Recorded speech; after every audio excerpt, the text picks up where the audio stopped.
What's going on today, guys? In this video, I will be challenging the axiom that you should not shoot under harsh midday light so that you guys can find out for yourselves if you should or should not shoot photography under midday light. In just a minute, we will actually go outside. I'll take you guys with me and we'll get some shots directly under midday light so that you guys can decide for yourself if it is or is not worth shooting under midday light. How many times can I say midday light in an intro?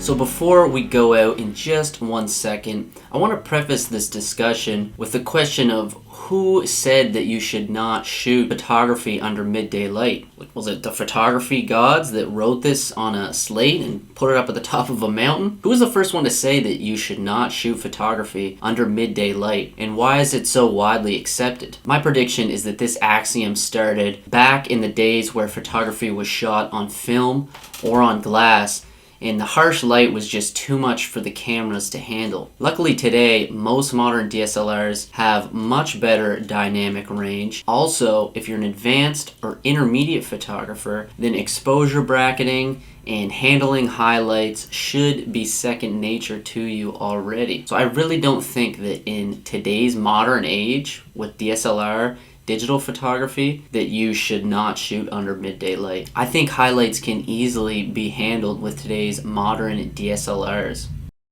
Okay, so I think I found my first shot of the day. We're here at the James C. Yerkes Nature Preserve, and as you can see in the spring, this place literally floods, creates room for some really creative reflection shots, which is kind of what I found here. So one way I'm trying to combat that really harsh, bright, direct sunlight is focusing on things that are low rather than high, because when you shoot high, you're gonna get all that brightness. So I'm focusing on the reflections on the water, and even the reflections are gonna help diffuse that light a little bit more softly.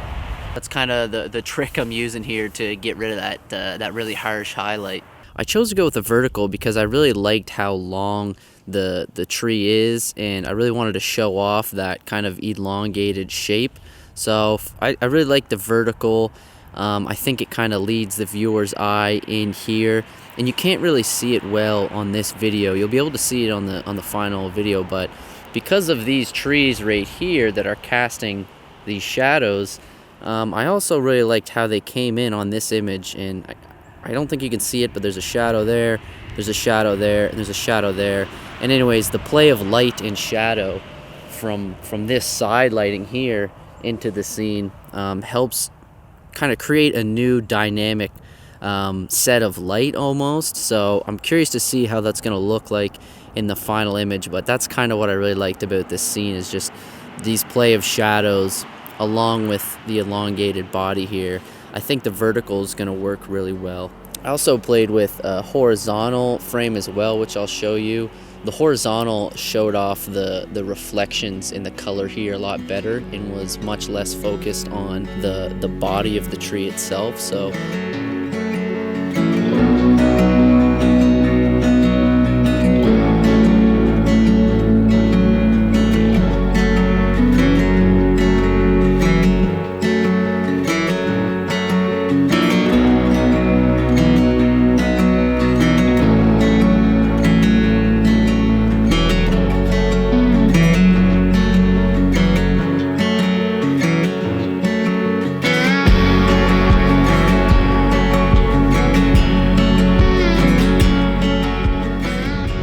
another shot.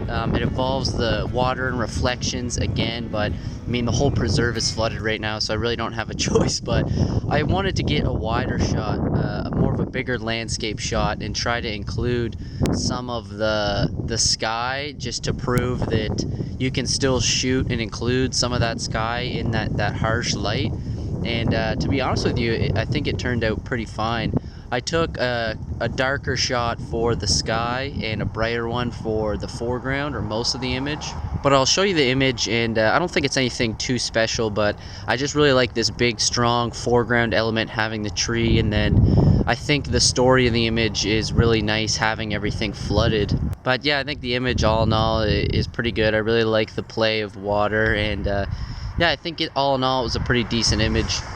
So there you have it, guys. A couple of images, a couple of nice images. I actually really liked these. I tend to shoot more and more creative photography, and so that's why I kind of lean towards this style of image when I was out shooting these. And let me know in the comments what you guys think. If it was worth going out, if you guys like the images. Do you guys shoot under midday light, or do you just completely ignore it and stay inside? So I really think you should go out and shoot photography whenever, wherever you can.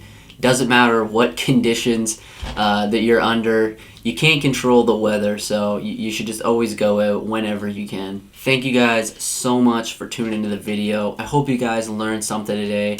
And next time you're on the fence about going out and next time you're on the fence about going out, whether you should or should not go out during midday light, just go out and do it, and I'm sure it'll be worth your time. Even if you don't get images, it's always great to get out and practice photography. So thanks again, guys, so much for tuning in the video, and I'll see you guys in that next video.